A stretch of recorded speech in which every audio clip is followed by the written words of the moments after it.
when you're an artist, you have to find an outlet, and sometimes that outlet is writing yeet on your wall of the toilet.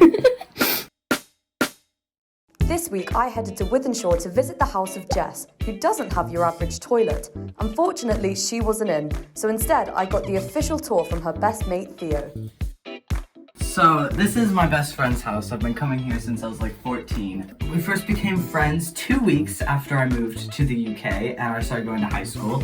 And I was like, I need some emos, and Jess was one of the emos. There's lots of many of writings all over these walls from over the years. Lots of memories built into these walls. There's lots of positive things like you are not alone, but then also why is all the rum gone? These are just the communal pens, so it's kind of encouraged that anyone who comes in here writes something.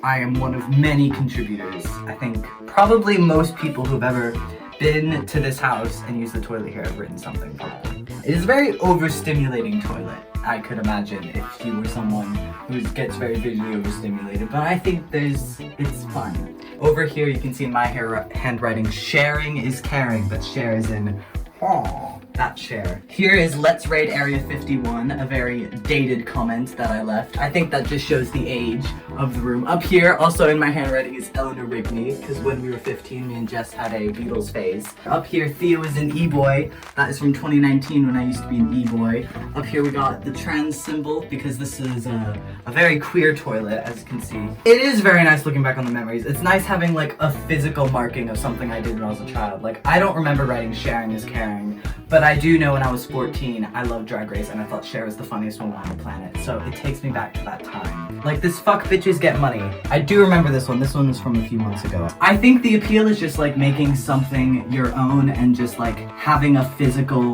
like memory of something. I think in the age of digital media, there's very little like physical evidence anyone was anywhere really. So being able to actually physically write something down somewhere, even if you're not allowed to, or even if it's not socially acceptable to, in the case of like doing it in your own house, I still think it's fun to put your own mark on something. And then, it's like if you do toilet graffiti in a public toilet and you come back and it's still there, you remember the last time you were there. While I'm visiting, I think it's only appropriate that I add something to this wall. So I'm gonna do my journalism logo.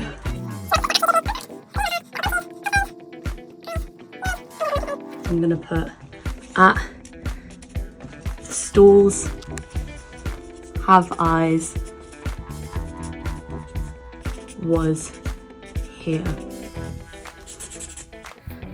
Right, thanks for having me. Of course. I'm gonna take a shit now. Bye.